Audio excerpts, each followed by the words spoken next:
Welcome to Seen and Heard podcast, where everyone should be seen and heard. And my co host Charles, and our segment of Outside the Beltway. Hello, Charles.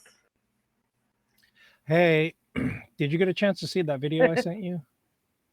Yes, I did. I did watch that video. What'd you think of that? I agree with a lot of it, and I have just come to terms with you can't really argue with a segment of people that want to continue to believe in being lied to. I mean, there's just Right. Well, no I mean, uh, it's deeper than that. I mean, they're fascist, right? That's the right. fascist There's mindset. no It's a both little bit sides. different than right. It's a little bit different than people who just want to keep believing what they're believing. For example, liberals. When you ask them, well, what happened in 2000? Oh, Ralph Nader took the votes. They will not budge off that, even though it's factually incorrect. The actual facts are Gore, in fact, won the state. The problem was the Supreme Court. The problem was Gore asking for a recount in only four states, when in fact the actual law of Florida was whenever it's that close, it should be recounted in totality, in which case Gore actually won. The Supreme Court stepped in and had them stop the recount against state law, right? Mhm. And not only that, there were, I don't know, 50 some thousand Democrats that voted for Nader, and so they blame Nader. Yet there was, millions of Democrats that voted for Bush. So, um, get your own party to vote for your candidate. Right. It's a factually incorrect argument. Talk to a liberal. You may or may not get into an argument about logic, facts, and reasoning. But in Okay, and that they time or period of may not come disagreement, around. that is totally different than 2023 with what we're dealing with. Like, Not right. Like, yeah, they're full on fascists. They just don't care. They're just like, you could show them the stats right in front of their face in black and white, the numbers, the percentages, everything. And they'd look at it and just be like, I want to go with the fascists. And then the media is also not helping by both sidesing everything, because there's no both sides to democracy and fascism. There's no both sides in that. It's exhausting.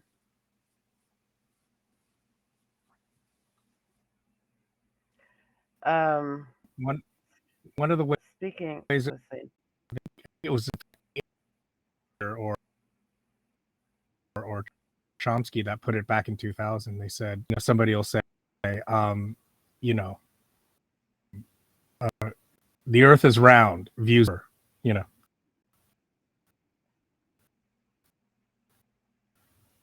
as if there's some controversy. Don't even make that joke anymore.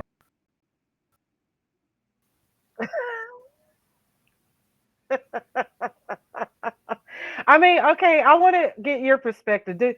What news, or do you watch any of the news during the day? Like when you have a chance, like do you watch like I don't watch CNN, and then what little bit of MSNBC that I can stomach now, I kind of get like highlight clips, but I don't watch them like I used to watch them. And NPR has even gone through a shift.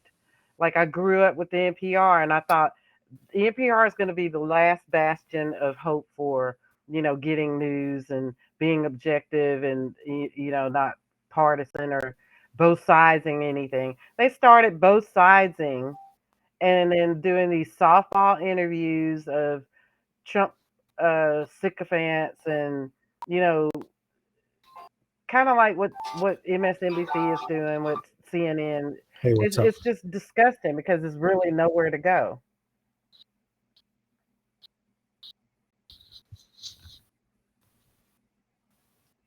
Yeah. Okay.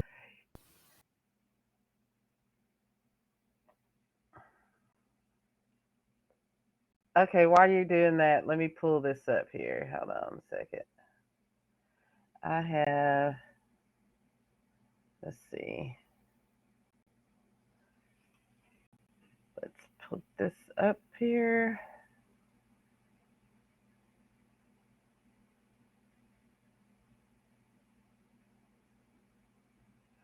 Okay.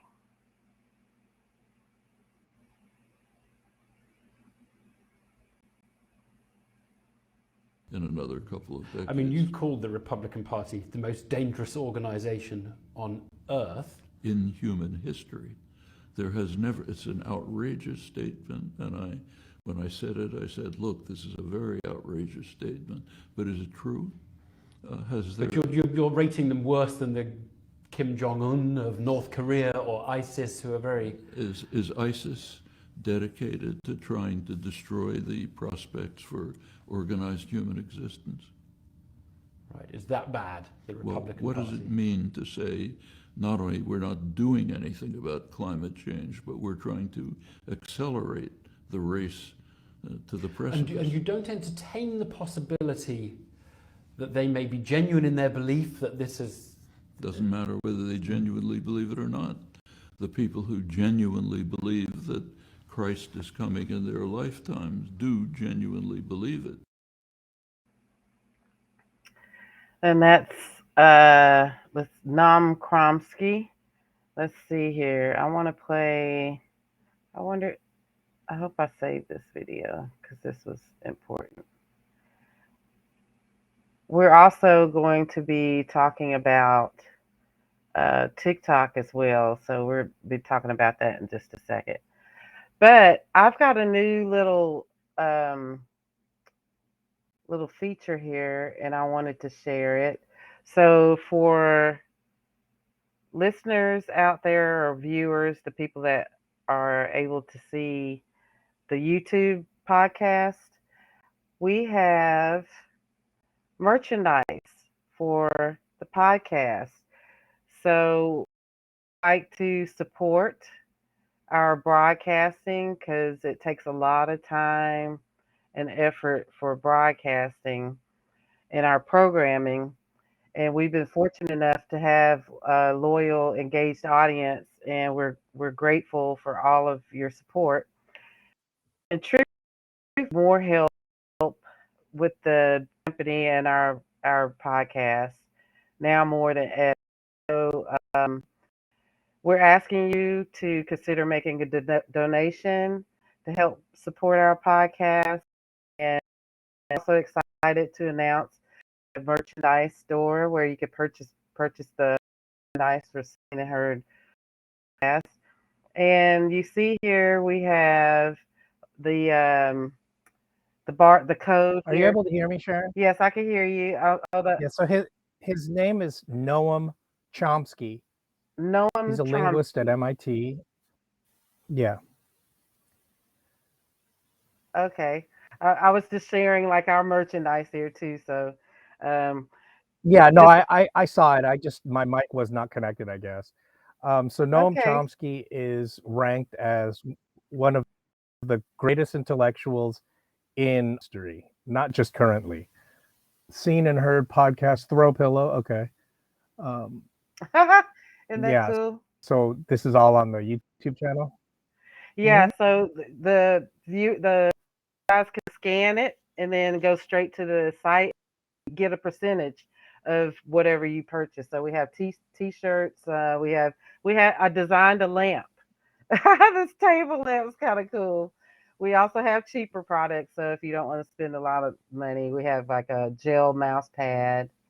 We have a recyclable for all of our green listeners and viewers. We have a recyclable, reusable grocery bag here.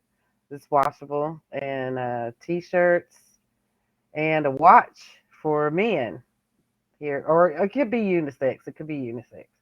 So that's just an example of some of our merchandise. So support us. We get a percentage, and it helps us programming. Okay, back to Nam Chowsky. Yeah. So Noam Chomsky, he's considered one of the greatest intellectuals of all time, not just currently. I can tell quite a few anecdotes about him. I actually became famous for asking him in my school anyway, for asking him a controversial question, and I guess they videotaped it, and it You became got to ask legendary him amongst the grad something? students at my school. They're like, "Oh, you were that freshman?" I was like, "Yep, that was me." Anyway, but aside from all that, he's one of the most important commentators in at least a dozen, half a dozen fields. So whether you study a whole range of academic disciplines, he's one of the primary people that you read. So his importance is astounding, and what's important is how unknown he is in America. Mm. He's a major celebrity in the rest of the world. Like I said, he gets ranked along with Plato, Aristotle. In fact, he gets ranked above them. Yeah, So I've listened to a lot of his some of his academic videos. achievements are in the top. Yeah, so he's in the top 10 of human intellectuals of all time. He's, I mean, this is a guy who will read. I mean, what I read in a lifetime, he reads by lunchtime. I wish I was exaggerating, but it's actually true. This guy, he reads, every major journalistic publication in multiple languages every single morning Mm. for breakfast. So, What was the question that you asked him? I would never catch up with that. Oh, we went into his linguistic theories about what this thing called the innate language faculty, and I asked him for evidence for it, and he did. He made a joke and moved on, and it was obvious he avoided the question, and so the grad students just loved me for it. They were like, "Some freshman knew exactly what was wrong with his theories." They were like, "Ah." So anyway, but in terms of his politics, he is an anarchist. We did talk about anarchism last time as well. So that's how I got introduced to anarchism, through Noam Chomsky. Mm. Um, and so, yeah, I mean, he's a very significant figure in human intellectual achievement. One thing that he points out, that I'm glad you brought him up. We didn't plan this at all, but glad you Right. brought him up. It's very important that you recognize Chomsky makes it clear. He says, there is no such thing as a internationally significant conservative academic intellectual. Mm. It doesn't exist. There is no such concept or imagination of an internationally significant conservative intellectual. It's something that in our provincial mindset, our functionally illiterate polity here in America, that it seems like we have people like Jordan Peterson, Ben Shapiro, the guy from Prager, Dennis, whatever his name is, from PragerU, Dennis Prager, as a matter of fact. All these not even pseudo intellectuals, these fraudsters, these hucksters, these Mhm. hate mongers, but they they're not even candy. Uh, there's no substance to anything they say. Nobody cares what they say. That's why when I go on my little rants on our podcast, and I talk about how irrelevant that whole right wing in America is, it's because it's substantiable. Like, you can substantiate the fact that everything they have to say doesn't matter. Nobody cares. It only, in other words, if you were to sit here and put forth Hitler as a great literary figure and Nazism as this viable political formation, you don't have an ought. Nobody cares. It holds no weight. Nobody takes it serious. There's no substance. There's no debate. There's no content there to discuss, debate.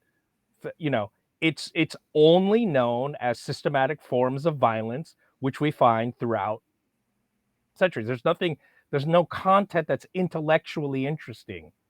Okay. So for us to sit here and pretend like, what's that girl, Lauren Tom, or what, Tom, that blonde girl. At any rate, the whole Fox Oh, News thing, Tommy Lauren. Tommy Lauren. Tommy Lauren, right? Mhm. So to sit here and pretend like there is some sort of content, argument, debate that exists for us to consider, to Mhm. assess, to evaluate, to debate, to discuss. It's not. And that's why I always make this statement. It's a lot like saying, we are a sports podcast. We're going to now discuss American sports. And my position is, you know, the Brooklyn Dodgers are going to win the Super Bowl by scoring more 3-point baskets on the hockey field. You would just say that is just the most ludicrous, substanceless, incoherent. There's no debate. You are not a part of this conversation.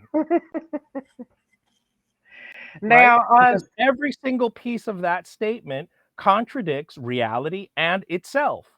This is the content that we're being asked to debate, which is why, as you saw that video I sent you, that's why now I discovered this video only recently. So this has just been my approach, because again, I think it's important that we sidestep it. That video really goes into depth in a way that I wasn't able to elucidate. Why it's so important not to actually engage them as if to give them some credence. right. I think it's far more important to refer to people like Chomsky, who sidestepped the discourse altogether. He's not going to sit here and debate climate change with people. Right now, just so you know, this is the content of the right wing. They can't stand Bill Nye the Science Guy because they're like, he's not even a real scientist. What? Because he's an engineer. To me, engineering is science, but okay. Right. They want to pretend like that's not science. And the right. reason why is they're like, oh, because he debated this Princeton guy and he just totally disrespected him and talked around him. This fraud, this whore, this petroleum industry whore from Princeton literally went on national television, paid by the petroleum industry, say, I don't know why we're pretending like CO2 is this dangerous gas. It's just natural. It helps plants grow. Literally. So to sit here and pretend like Bill Nye is supposed to debate him on that level is ridiculous. So Bill Nye just sidesteps and say, I need you to get serious. Let's stop playing games. I don't know what your agenda is, right? He should have just said, I know who pays your paychecks and why they put you on here. But he just sidesteps and said, this guy, sure, he's got all these awards and accolades, but he's a paid shill. So all these right-wing people are just disgusted. They think Bill Nye is arrogant. He thinks he knows more than this Princeton professor. Well, guess what? In that case, he sure does. Because they are unable to guard themselves against frivolous content like, don't you know, CO2 is a natural gas. It helps plants grow. This is and get to is about how we can't debate these people. So I'm gonna play this real quick.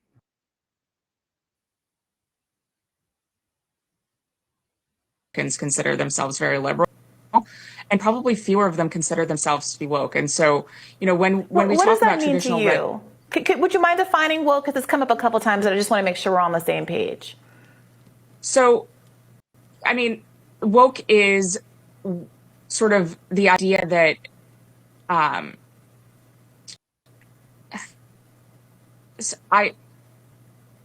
this is going to be one of those moments that goes viral. I mean, woke is something that's very hard to define, and we've spent an entire chapter defining. It is sort of the understanding that we need to totally reimagine and redo society in order to create hierarchies of oppression. It's hard to explain in a 15-second soundbite. Yeah, look, your time. And she said she did a whole chat. Yeah, again, that's what propaganda looks like. Again, I'm not going to engage with her. There is no content there. Sharon, unfortunately, I do have to run. Oh, okay. I'm sorry about that, but why don't you go ahead and play that video that I was talking about, and then maybe we could revisit this later. I don't know. It's up to you if you already have other videos, but that kind of rounds out where I'm coming from. And unfortunately, I do have to go, and I'm sorry. It came up. I have to go back to where I came from. So. Okay. Okay. All right. Well, Sorry about that. you want to? Well, we'll do this tomorrow. We'll meet up tomorrow then. Sure. Okay. Well, Sure. we'll Sure. pick up. Okay. All right. Bye, Okay. All everybody. right. Bye bye.